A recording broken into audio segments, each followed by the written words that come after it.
Hello my dear friends, मेरा नाम विवेक कुमार है और आज हम बात करने वाले हैं पंचायती राज व्यवस्था के बारे में। ये मेरे खुद के नोट्स बनाए हुए हैं। पहले मैं अपना इंट्रोडक्शन दे देता हूँ। जैसे कि मैंने बताया अभी आपको कि मेरा नाम विवेक है। मैं अभी तक जो है काम कर रहा था एक स्टोर में, सीनियर स्टोर मैनेजर के पद पर था मैं। और धीरे धीरे मैंने अपना ऑनलाइन बिज़नेस चालू किया। तो मैं पहले साइड बिज़नेस करता था उसको, फिर मैंने रिजाइन देके उसको परमानेंटली अपना बना लिया। होता क्या है, ऑनलाइन बिज़नेस में मेरा 12 बजे तक सारा काम कंप्लीट हो जाता है। तो 12 बजे के बाद मैं पूरा फ्री रहता हूँ।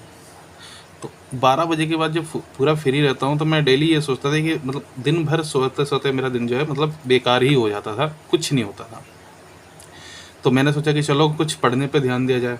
फिर मैं पढ़ने लगा और मैंने बहुत अच्छे अच्छे नोट्स बनाए, क्योंकि मैं पहले भी बहुत अच्छा एक स्टूडेंट हुआ करता था। और बाद में धीरे धीरे आपको पता ही है कि आप नहीं पढ़ते हैं तो धीरे धीरे सब कुछ भूल जाते हैं। तो मैंने शुरू से शुरू करा और सारी चीज़ सीखना शुरू करा मैंने। ठीक है। तो अब हुआ क्या इसके अंदर कि मुझे लगा कि मैंने ऐसे ऐसे नोट्स बनाए हैं जो बहुत लोगों के काम आ सकते हैं। तो ये वीडियो जो है बेसिकली उनके लिए जो कम्पिटिटिव एग्ज़ाम की तैयारी कर रहे हैं। हालांकि मैं नहीं कर रहा हूँ, बट ऑलमोस्ट मेरा जो लेवल है, मतलब जो सीखने का तरीका है उसी लेवल का है।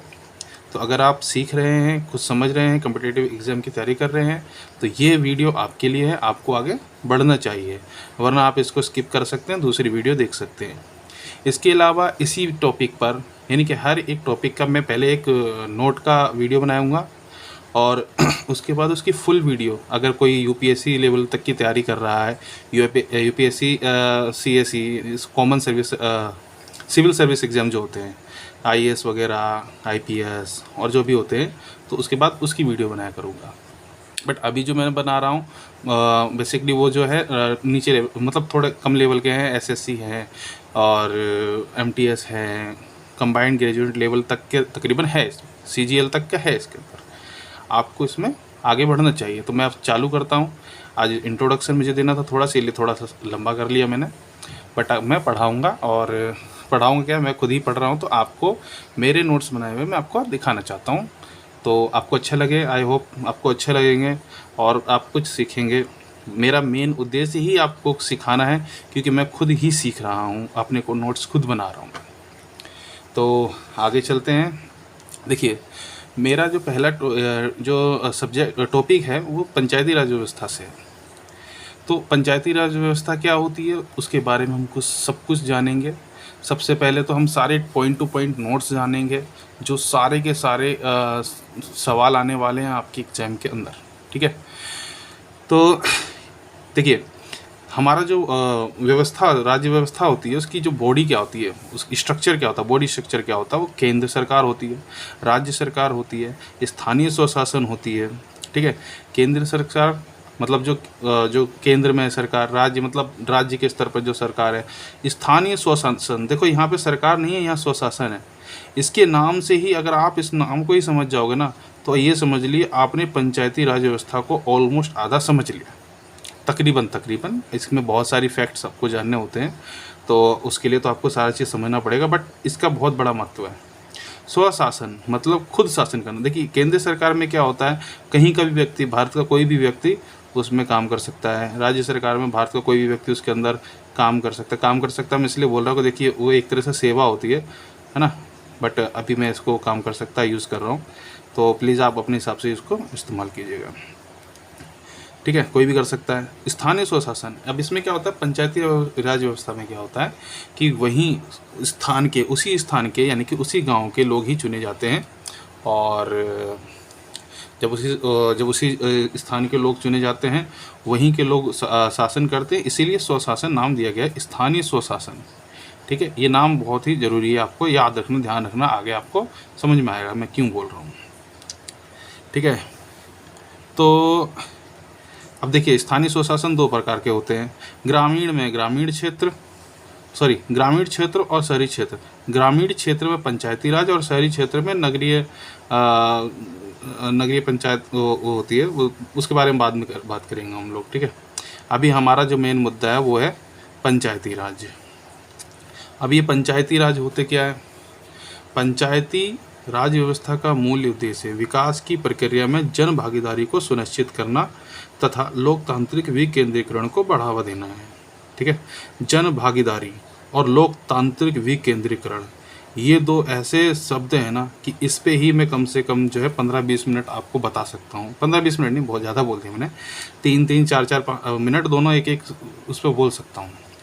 तो थोड़ा सा बता देता हूँ क्योंकि ये बहुत ज़्यादा ज़रूरी है, इसको समझना बहुत ज़रूरी है। जन भागीदारी का मतलब आप देखिए इससे लगा सकते हैं कि केंद्र सरकार में, जैसे कि यहाँ पे मैंने दिखाया आपको, केंद्र सरकार में आप केंद्र के लोग बैठे हुए हैं, राज्य सरकार में राज्य के स्तर पर बैठे हुए हैं। ठीक है, अब यहाँ आपको कोई भी दिक्कत होती है, आप डायरेक्ट केंद्र सरकार नहीं जाओगे, डायरेक्ट राज्य सरकार नहीं जाओगे। एक ग्राम का, एक ग्रामीण का लेवल होता है। ठीक है, आप अपने आसपास जल्दी बता सकते हो या आसपास के लोग आपकी जो डेवलपमेंट है वो ज़्यादा अच्छे से कर सकेंगे। ठीक है, केंद्र उतने नहीं देख पाएगी या राज्य उतना नहीं, राज्य सरकार तो नहीं देख पाएगी।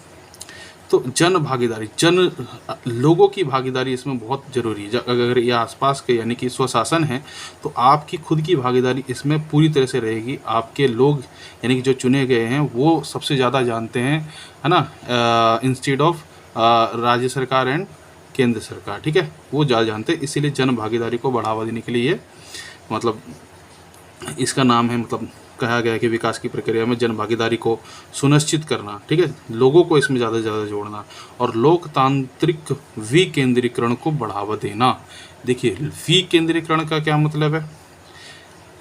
केंद्रीकरण यानी कि जो पावर होती है ना उसको किसी एक जगह पर उसको लाना। ठीक है, उस केंद्र कर देना होता है। और विकेंद्रीकरण मतलब उसको लोगों में बांट देना। तो जो लोकतांत्रिक शक्ति होती है, पावर होती है, ठीक है, निर्णय लेने का या कुछ काम करवाने का, वो उसको लोगों में बांट देना। तो जन भागीदारी नहीं, जन को अपन भागीदार तो बना रहे लेकिन उसको कुछ ऐसी पावर दे दी, सत्ता दे दी, जैसे कि पंचों को, ठीक है, ग्राम सभा में आपके जो वार्ड होता है वहाँ का ग्राम सदस्य जो होगा उनको, ठीक है, ब्लॉक लेवल पे बहुत है, आगे बताऊंगा मैं। तो उनको मतलब उनकी एक तो भागीदारी और दूसरा उनको विकेंद्रीकरण करना, उनको सत्ता देना, कुछ पावर देना। तो अब हम जानते हैं कि सबसे पहले इसको देखिए, जितना भी सारा बता रहा हूँ ना ये सारा का सारा आपका एग्जाम से रिलेटेड है। ठीक है, अब जितना भी आएगा ना ये सारे पॉइंट टू पॉइंट आपके एग्जाम के बनेंगे। ठीक है, तो ये देखिए सबसे बड़ा, ये सबसे ज़्यादा क्वेश्चन पूछा गया है लॉर्ड रिपन। लॉर्ड रिपन ये कौन थे? ये स्थानीय स्वशासन के जनक थे। ठीक है, इनको जनक कहा गया था। मतलब इन्होंने सबसे पहले इस्तेमाल किया था, इन्होंने क्या करा था 1882 में जिले बोर्डों की स्थापना की थी और बहुत अच्छी सोच थी इनकी यही सोच थी कि जन भागीदारी हो, लोकतांत्रिक विकेंद्रीकरण हो। तो ये याद रखना, लॉर्ड रिपन जो थे इनके जनक थे स्थानीय स्वशासन के। स्थानीय स्वशासन बोल रहा हूँ मैं, पंचायती राज नहीं बोल रहा हूँ, ध्यान रखना, पंचायती राज अलग चीज़ है, स्थानीय स्वशासन मतलब लोगों के भागीदारी। ठीक है, तो महात्मा गांधी के इस पे क्या विचार थे? महात्मा गांधी जो है स्थानीय स्वशासन के घनघोर समर्थक थे। इन्होंने ग्राम स्वराज की बात की थी। देखिए ग्राम स्वराज की इन्होंने भी बात करी थी। ठीक है, तो एक घनघोर लिख दिया, घोर समर्थक थे। ठीक है, अब इन्होंने कहा क्या था? सच्चा लोकतंत्र केंद्र में बैठकर राज्य चलाने वाला नहीं होता। देखिए जो बात मैं अभी बोल रहा था कि केंद्र में जब बैठकर राज्य चलाने वाला नहीं होता, अपितु यह गांव के प्रत्येक व्यक्ति के सहयोग से चलता है। वही बात बोली मैंने, जन भागीदारी, है ना। और जो राज्य में बैठकर नहीं जो होता, मतलब विकेंद्रीकरण जो होता है। ठीक है, अब रही बात इनकी, डॉक्टर भीमराव अम्बेडकर जी जो थे इनके पक्ष इसके पक्ष में बिल्कुल नहीं थे। देखिए अब आप ये सोचेंगे कि यार इसके पक्ष में नहीं थे, ये तो बहुत ही ऐसे होंगे या, देखिए वो बहुत महान व्यक्ति थे। हमारे देश में ना बहुत सारे लोग महान हुए। गांधी जी हैं, भीमराव अम्बेडकर जी हैं, नेता सुभाष चंद्र बोस जी हैं। ठीक है, बहुत सारे लोग, कितने नाम लेंगे, बहुत नाम हैं। ठीक है, तो अब भीमराव अम्बेडकर जी को, जिनको संविधान निर्माता, भारत रत्न और कई लोग इन्हें जो है विश्व रत्न भी कहकर पुकारते हैं, तो ज़रूर इनमें कोई बात रही होगी, ज़रूर इन्होंने कुछ सोच समझ के ही बोला होगा कि मैं उसके पक्ष में नहीं हूँ। आप उस समय की स्थिति को नहीं जानते हैं, ठीक है। तो अगर ये सही थे गलत थे, इसको अगर आपको मानना है तो पहले उस समय की स्थिति को पहचानना होगा कि इन्होंने ऐसा क्यों बोला था। आगे बढ़ते हैं हम अपने टॉपिक पर, ठीक है। क्वेश्चन ये आते हैं कि कौन समर्थन में थे कौन नहीं थे, भीमराव अंबेडकर या गांधी जी, ये आते हैं क्वेश्चन में। ऐसा नहीं है कि मैंने बस ऐसे ही लिख दिया पॉइंट, बिना मतलब का कोई भी पॉइंट नहीं लिखा है। आप यहाँ पर हो तो इसका मतलब है पॉइंट आपके काम का है, ठीक है। तो अभी ये क्या कह रहा है, ये राज्य के नीति निदेशक सिद्धांत, इसका मतलब है अभी भी हम लोग अभी पंचायती राज पे नहीं आए। देखिए, पंचायती राज आने से पहले ऑलरेडी हमारे संविधान में इसका जिक्र था। पंचायती राज जो है, राज्य व्यवस्था जो अभी हमारे वहाँ बहुत बाद में आई थी, ठीक है ना। तो अभी पहले क्या था, तो पहले क्या था, राज्य के नीति निदेशक सिद्धांत के नाम से अनुच्छेद 40 में था, भाग 4 में। अभी भाग 4 मैंने यहाँ लिखा नहीं है, भाग 4 में था, आप लिख सकते हो, ठीक है। भाग 4 में अनुच्छेद 40 में इसका जिक्र था, जवाहरलाल नेहरू द्वारा ग्रामीण विकास के लिए चलाए गए प्रोग्राम।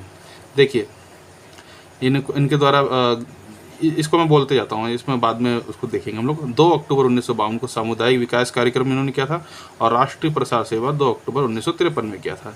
ज़्यादातर जो नेहरू जी थे वो सबसे ज़्यादा वो 2 अक्टूबर को ही चुनते थे। 2 अक्टूबर इसलिए चुनते थे क्योंकि वह गांधी जी को बहुत मानते थे और गांधी जी के प्रिय भी थे। 2 अक्टूबर वो सबसे ज़्यादा चुनते हैं। देखिए, 2 अक्टूबर 1952, 2 अक्टूबर 1953, आगे आप सुनेंगे 2 अक्टूबर 1959, ठीक है, 59, 58, ऐसा बहुत सारे आप सुनते रहेंगे। 2 अक्टूबर इनके लिए ज़्यादा मायने रखता है, ठीक है। आगे चलते हैं। ये दोनों ही विफल थे, ये मतलब इन्होंने चलाया किया लेकिन विफल थे, कुछ नहीं हुआ इससे, ठीक है। कुछ हुआ नहीं लेकिन पूछ लिया जाता है, बहुत कम चांस होता है इसका, बट याद रखना आपको। जो ये खास याद नहीं रखना, ज़्यादा ध्यान मत देना उसके ऊपर, थोड़ा कम ही ध्यान रखना, बस आ जाएगा। कभी कभी बाई चांस अगर लक ख़राब हुआ तो आ जाएगा, ठीक है। तो मैं तो कहूँगा कि याद ही कर लो तो वो बेटर है, इसलिए मैंने उसको लिख लिया।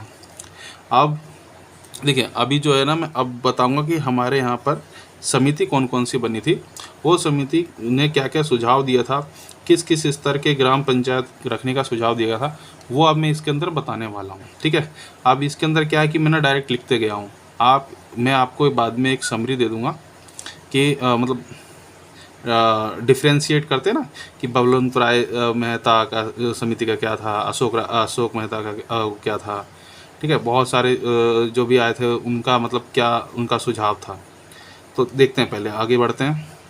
बलवंत राय मेहता BRM समिति 1957, ठीक है। इन्होंने सुझाव दिया था लोकतांत्रिक विकेंद्रीकरण अपनाने का सुझाव। तो वही जो मैंने बताया आपको, अब देखिए मैंने जितना बताया ना, थोड़ा थोड़ा आता जाएगा आपको, जल्दी जल्दी अब टॉपिक पूरा क्लियर होगा।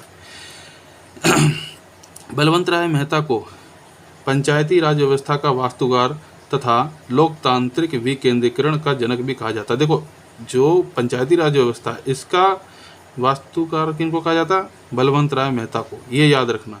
और जो मैंने ये बताया था लॉर्ड रिपन, इनको कहा था स्थानीय स्वशासन का जनक। है दोनों एक ही चीज़, लेकिन ये जो है ना पंचायती राज व्यवस्था के नाम से अब ये आने शुरू हो गए हैं, ठीक है। इन्होंने त्रिस्तरीय पंचायती राज व्यवस्था का सुझाव दिया था। तो पहले स्तर पे ग्राम पंचायत, ग्राम स्तर पर पंचायत समिति, ब्लॉक स्तर पर, ठीक है, और जिला परिषद या जिला पंचायत, जिला स्तर पर। देखो, ग्राम पंचायत, पंचायत समिति और जिला परिषद, इनके पीछे देखो क्या है, पंचायत है, समिति है, परिषद है, ठीक है। इनके कार्य अलग अलग होते हैं, इस तरह से भी इनका नाम अलग अलग है ना। जैसे कि मान लीजिए पंचायत ये बोलती है कि हमें भाई ये दिक्कत है, ये करवाना है, ये चीज़ें करनी है। समिति उसकी निरीक्षण करती है, देखती है कि क्या करना है, सच में ही सच बोल रहे कि नहीं कर रहे हैं। फिर ये आगे अपनी रिपोर्ट देती है परिषद को कि हाँ फाइनेंस कर दीजिए, ये सही बोल रहे हैं, ऐसा करना है, ठीक है। तो इस तरीके से सारी चीज़ें काम चलती है। तो सबसे पहले ये देखिए, सबसे पहले ये पंचायती राज व्यवस्था कहाँ पे आई थी, ये भी एक बहुत बड़ा बहुत ही मतलब महत्वपूर्ण क्वेश्चन है। तो सबसे पहले राजस्थान में नागौर जिले में बगदरी गांव था, ठीक है। राजस्थान में सबसे पहले अपनाया गया था। नागौर जिला था, बगदरी गांव था। ये तीनों में से कुछ भी पूछ दिया जा सकता है। तो 2 अक्टूबर 1959 में जवाहरलाल नेहरू जी ने इसको पहली बार चालू करवाया था राजस्थान में। इनके मतलब इनके उसमें हुआ था, देख रेख में, संरक्षण में। ठीक है। तो अब उसके बाद ये तो पहला हो गया। दूसरा कौन था? दूसरा था आंध्र प्रदेश, 11 अक्टूबर सॉरी, ये 11 है। ठीक है, ठीक 9 दिन बाद हुआ था, 11 अक्टूबर 1959। देखो यहाँ पर भी 2 अक्टूबर, ये याद रखना, 2 अक्टूबर इनका फेवरेट है, क्योंकि ये गांधी जी को मानते थे। गांधी जी को हम भी मानते हैं, हम लोग गांधी जी को मानते हैं, भगत सिंह को मानते हैं। हम लोग हर किस जिन्होंने हमें आज़ाद कराने में अपनी जीवन लगाया है, अपना प्रयास किया है, हम सबको मानते हैं। ठीक है, तो आगे बढ़ते हैं।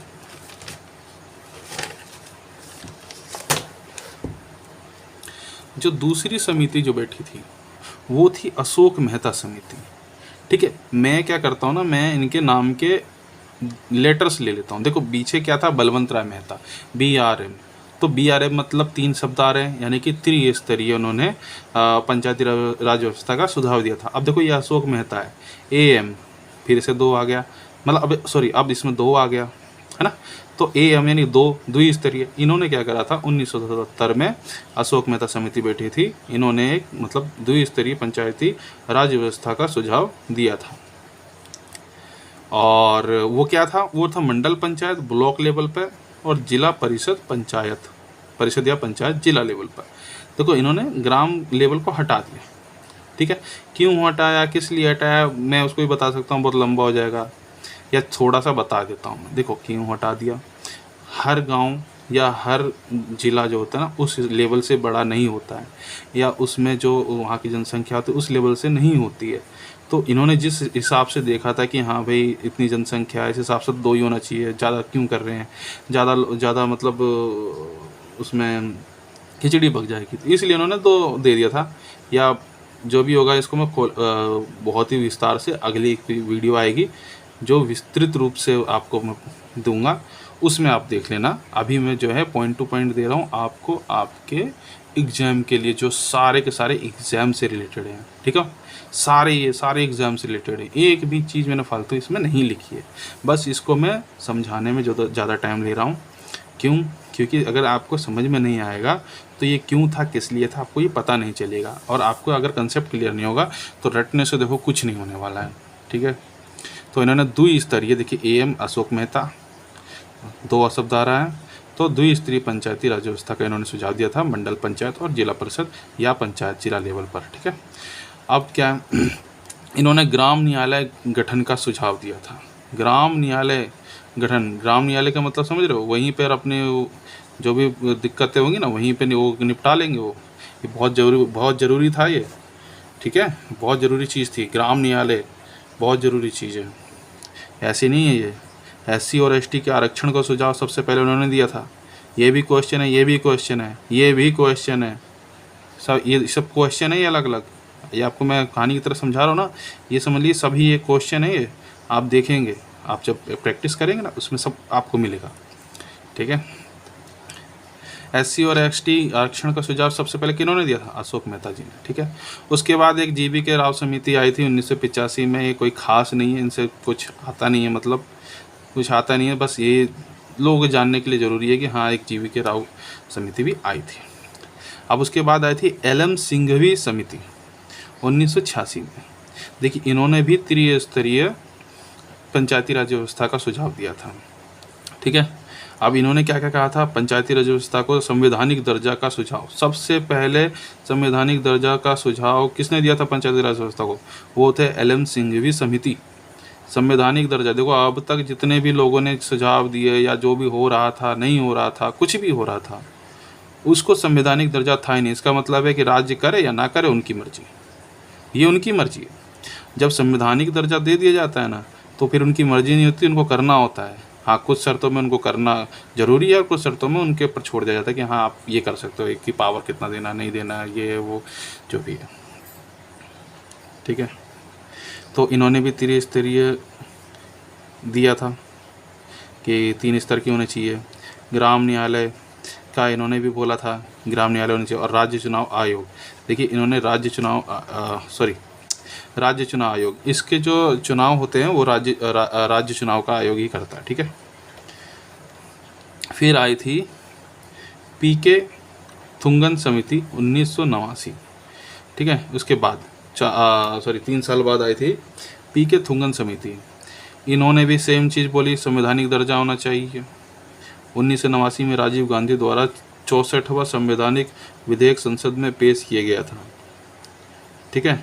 ये 64वां दिया गया था विधेयक, संविधान विधेयक संसद में पेश किया गया था और लोकसभा ने पारित कर दिया। देखो लोकसभा ने इसको पारित कर दिया था।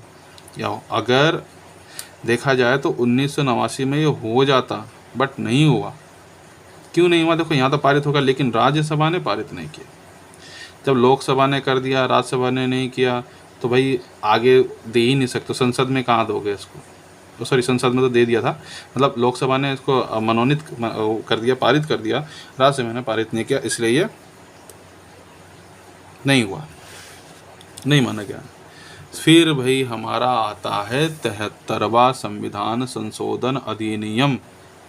ये सबसे इम्पोर्टेंट है, इम्पोर्टेंट सभी हैं, ठीक है, लेकिन आपको दिमाग में क्या रखना है कि क्या है, नहीं है, एक्चुअल चीज़ क्या था, कैसे हुआ, कब हुआ। इसीलिए मैं 1 बाय 1 एक एक करके डेट बाय डेट जा रहा हूँ, ठीक है, ईयर बाय ईयर। अभी 73वां संविधान समिति संशोधन अधिनियम की बात हो रही है, ठीक है। ये कब हुआ था और ये आगे बात करते जाते हैं हम। देखो पीवी नरसिम्हा राव सरकार थी उस समय। 22 दिसंबर 1992 लोकसभा ने पारित कर दिया। 23 ठीक उसके अगले दिन ही, ठीक है, 23 दिसंबर 1992 राज्यसभा ने पास कर दिया। पास करने के बाद अगले ही साल, मतलब कुछ ही 3-4 महीने में ही, ठीक है, 3-4 महीने में ही 20 अप्रैल 1993 को राष्ट्रपति जी ने हस्ताक्षर अपने कर दिए और 24 अप्रैल 1993 पूरे देश में लागू हो गया सभी चीज़ों के साथ, ठीक है। और क्या क्या इसके अंदर मतलब था, नहीं था, वो आगे हम लोग बताते जाते हैं, उसको नोट करते जाइएगा। मैं कहता हूँ कि आप ये सारी चीज़ें लिख लीजिए, अपने पास रख लीजिए, नोट्स अपने हिसाब से बनाइए। हो सकता है आप इससे भी अच्छा नोट बनाएं। और मैं आशा करता हूँ कि आप भी जैसे लोग अपने कॉम्पिटिटिव एग्ज़ाम्स को पूरा कर रहे हैं, निकाल रहे हैं, अपने घर का नाम, अपने माता पिता का नाम रोशन कर रहे हैं, अपने आप को आगे बढ़ा रहे हैं, ठीक है, एक समाज में अपना एक स्थान प्राप्त कर रहे हैं, तो आप भी पाएँ। तो आप अपने हिसाब से बनाइए। तो अब क्या हुआ था, इसके द्वारा संविधान के भाग 9 में अनुच्छेद 243 ओ का प्रावधान किया गया है। देखिए भाग 9, पहले मैंने क्या बताया था, भाग 4 में जो था, ये देखिए, ये रहा, सॉरी नहीं कही है, पहले ये भाग 4 में था, है ना। और इसका राज्य के नीति निर्देशक सिद्धांत के नाम से था, ठीक है, अनुच्छेद 40, भाग 4 अनुच्छेद 40। लेकिन अभी क्या है, अभी है भाग 9 और अनुच्छेद 243 से ए से लेके 243 ओ तक है। 243 में जो है उसके बारे में बताया गया है, जो शुरू में बताते हैं परिभाषा बताएगी, और फिर 243 ए से शुरू होता है और 243 ओ तक का मतलब प्रावधान टोटल किया गया है। अब देखिए इसकी अनुसूची देखिए इसमें क्या होता है, संविधान में 11वीं अनुसूची जोड़ दी गई थी। देखिए ये ध्यान रखिएगा, संविधान में 11वीं अनुसूची जोड़ी गई थी, ठीक है ना। और ये 11वीं अनुसूची में आता है, 11वीं सूची जोड़ी थी।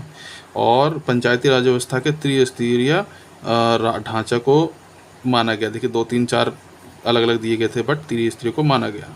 प्रत्येक स्तर पर 1/3 महिला आरक्षण दिया गया है, ठीक है। कहीं कहीं पे 1/2 भी है, बिहार वगैरह हो गए, ठीक है। आरक्षण मिला महिलाओं को, क्यों?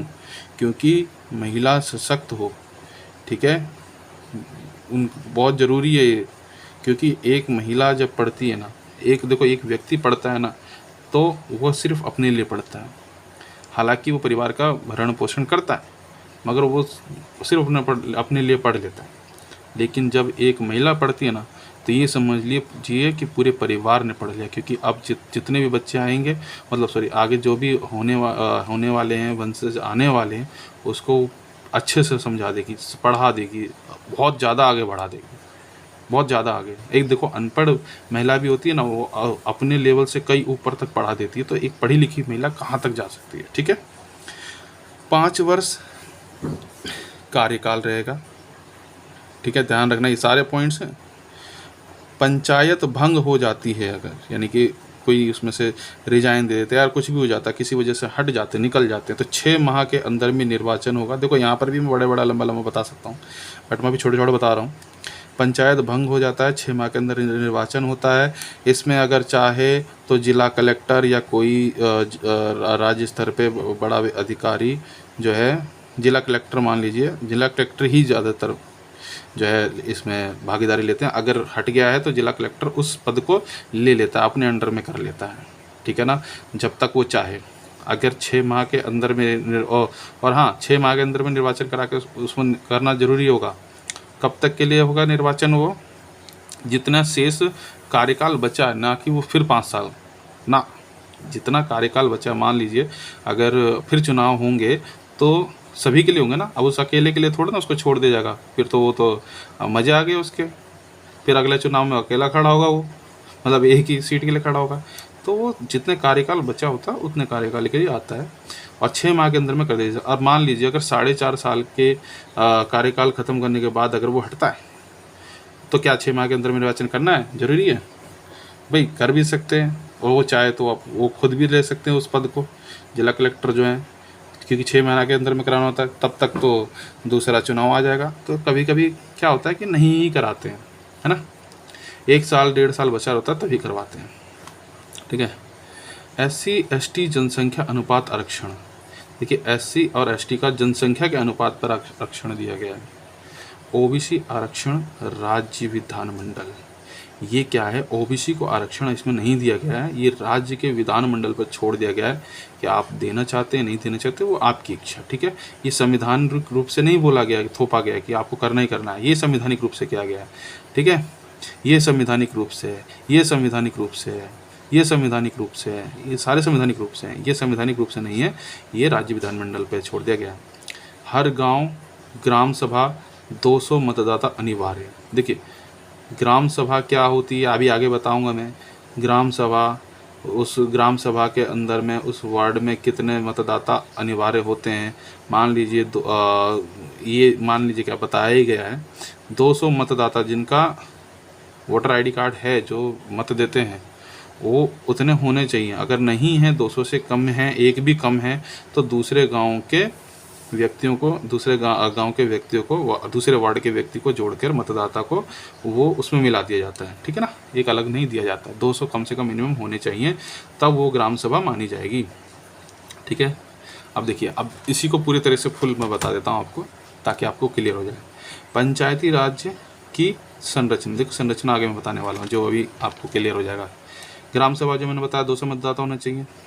ग्राम पंचायत, ठीक है, ग्राम पंचायत क्या होती है? ये कुछ वार्डों का समूह होता है, जैसे कि एक ग्राम सभा के अंदर में 200 है, 200 है, 200 है, 200 है, उनका एक ग्राम पंचायत होता है।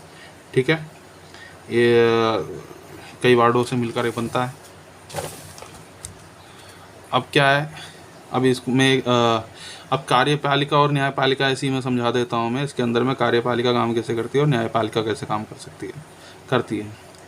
देखिए ग्राम लेवल पर जो काम करती है, ठीक है, जो काम करती है या काम करवाती है, वो कार्यपालिका में आती है। कार्य नाम से ही पता चल रहा है, नाम में ही निहित है कि काम मेरा क्या है। ठीक है, तो कार्यपालिका कार्य को पालक कर रही है या उसको कर रही है। ठीक है, कार्य कर रही है। तो वार्ड सदस्य, मुखिया, अभी मैं बताता हूँ कैसे काम करेंगे। न्यायपालिका, न्यायपालिका में कौन थे? पंच, सरपंच, यानी कि जो न्याय से रिलेटेड काम होते हैं।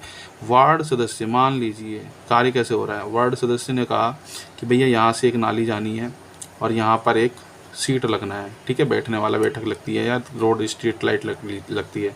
इसने क्या कहा, इसने प्रधान जी को बोला, प्रधान जी,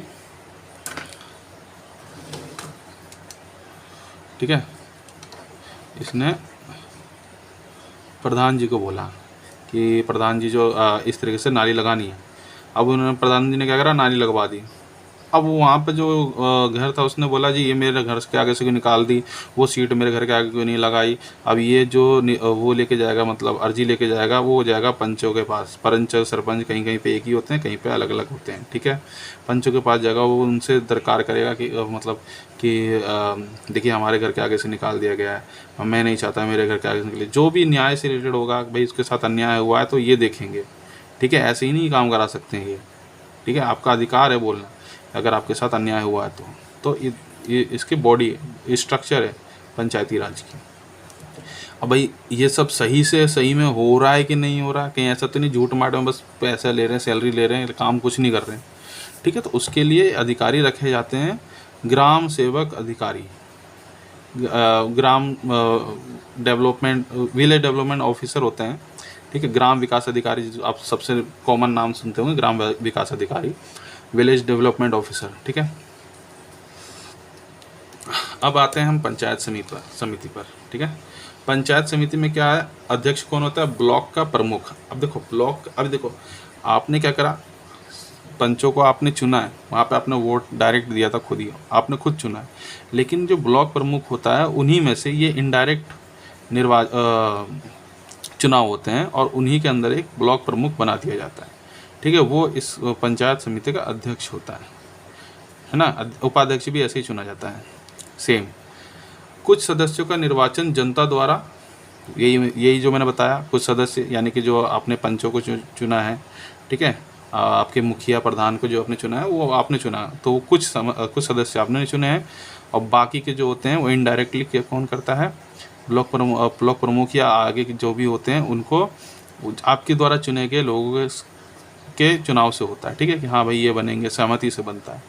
उस क्षेत्र के लोकसभा, राज्यसभा, विधान परिषद के सदस्य और विधानसभा भी इसका हिस्सा हो सकते हैं। देखिए उस क्षेत्र का, ये आपको पढ़ के समझ में आ जा रहा तो मैं इसको नहीं बताऊंगा।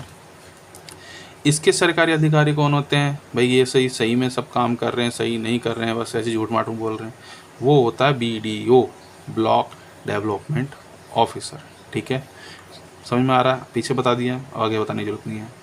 जिला पंचायत, ठीक है, तीसरा स्तर आता है सबसे ऊपर, वो होता है जिला पंचायत। इसके अध्यक्ष होते हैं एवं उपाध्यक्ष होते हैं, सेम वैसे ही इन्हीं में से चुना जाता है कि कौन होंगे, सबकी सहमति से। कुछ सदस्यों का निर्वाचन जनता द्वारा करती है, वही जो मैंने बताया था, सेम वही है, और ये आगे, ठीक है। इसका हिस्सा सेम है, जब वो सेम जो है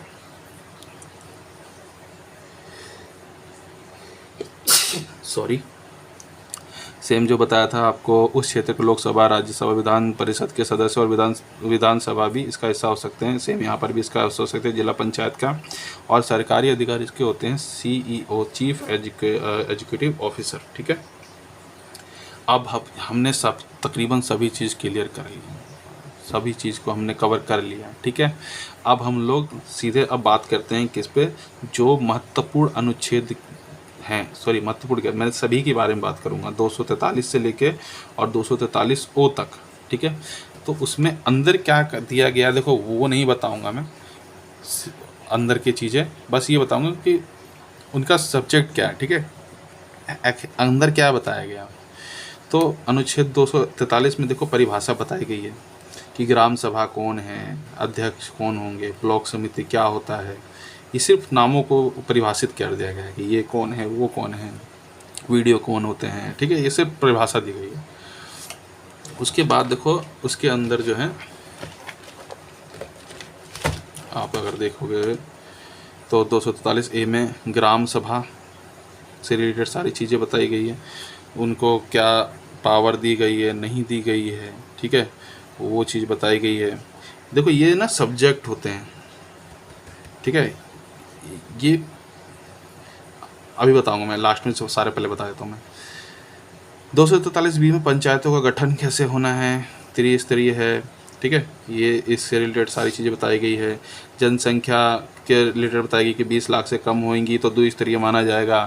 देखो त्रिस्तरीय कब होता है, जब 20 लाख मतदाताओं से ज़्यादा का वो जनसंख्या क्षेत्र होता है, ठीक है। 20 लाख से कम हुआ तो वहाँ पे द्विस्तरीय जो होता है वो माना जाता है, जैसा अशोक मेहता समिति ने बताया था, ठीक है। 243C में क्या है, पंचायतों की संरचना कैसे की गई है वो 243C में बताया गया है। 243D में स्थानों का आरक्षण, ठीक है, आरक्षण से रिलेटेड बताया गया है, जैसे SC ST जनसंख्या अनुपात आरक्षण ये बताया गया है। महिला का 1/3 आरक्षण या जहाँ पर 1/2 है 1/2, ठीक है, वो बताया गया है। OBC का विधान राज्य मंडल द्वारा निर्णय लिया गया है, ये सारी चीज़ें बताई गई। ये तो संविधान बता रहा है कि ये होना चाहिए या ये करना चाहिए, ठीक है, ये बता रहा है।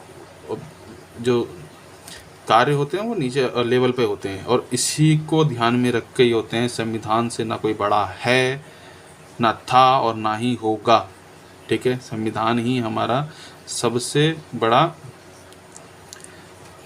न्याय किताब आप बोल सकते हैं, क्योंकि उसी ने हमें अधिकार दिए हैं, उसी ने हमें उत्तरदायित्व दिए हैं। हमारे अधिकार हम क्या हैं, उत्तरदायित्व क्या हैं, कोई भी हमारा ये जो देश है वो कैसे चलना, तो संविधान एक बहुत बड़ी चीज़ है, ठीक है। संविधान के बारे में भी हम लोग पढ़ेंगे बाद में।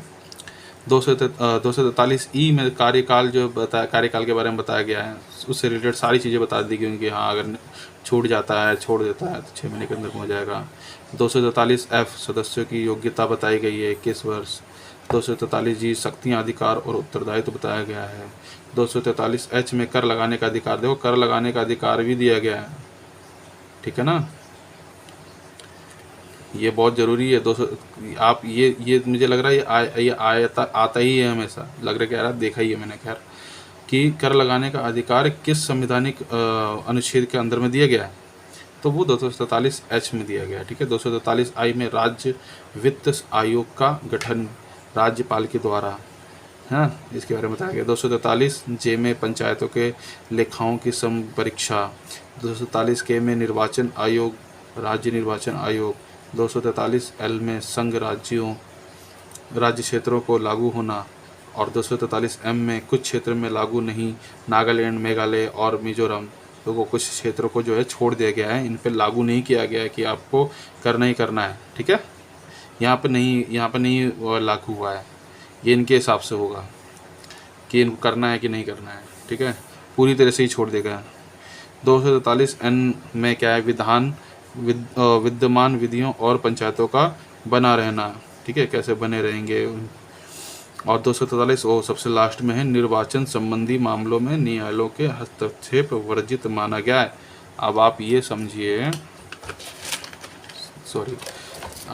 समझिए, देखिए कि 243 जो है बहुत ही ज़रूरी है कि निर्वाचन संबंधी मामलों में न्यायालयों के हस्तक्षेप को वर्जित माना गया है, ठीक है। अगर वहाँ का निर्वाचन कैसे होना है, नहीं होना है, वहाँ उस न्यायालय उसमें हस्तक्षेप नहीं कर सकता है,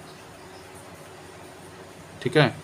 और देखिए इसमें क्या है, बहुत सारे अभी पॉइंट्स हैं जो मैं जो डिटेल वाली क्लास में अभी करूँगा उसमें बताऊँगा कि कैसे, मतलब जैसे कि इसमें कितने सब्जेक्ट पे आपको लिखने की मतलब अधिकार दिए गए, जैसे 29 सब्जेक्ट पे आपको अधिकार दिए गए हैं, है ना। अनुच्छेद कितने हैं वो तो मैंने बता दिया, कितने सब्जेक्ट पे आप इस पे काम कर सकते हो, 29 सब्जेक्ट पे काम कर सकते हो, 29 विषय हैं इसके अंदर, ठीक है।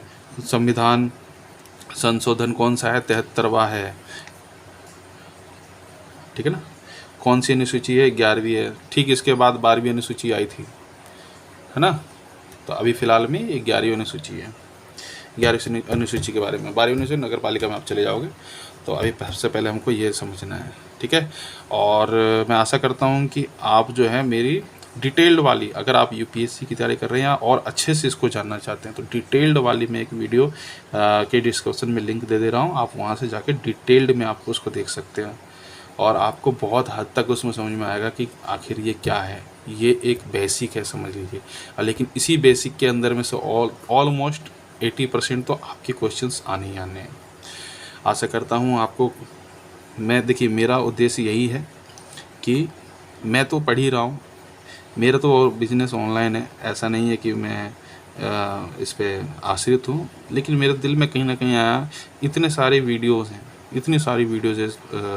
यूट्यूब पे सागर है, एकदम पूरा सागर है, आपको कभी भी किसी भी टॉपिक पे समझना है ना, तो केवल एक वीडियो ना देखें, दूसरे और ब्लॉगर्स दूसरे यूट्यूबर्स और हैं, उनको देखिए, समझिए वो कैसे क्या बताना चाहते हैं।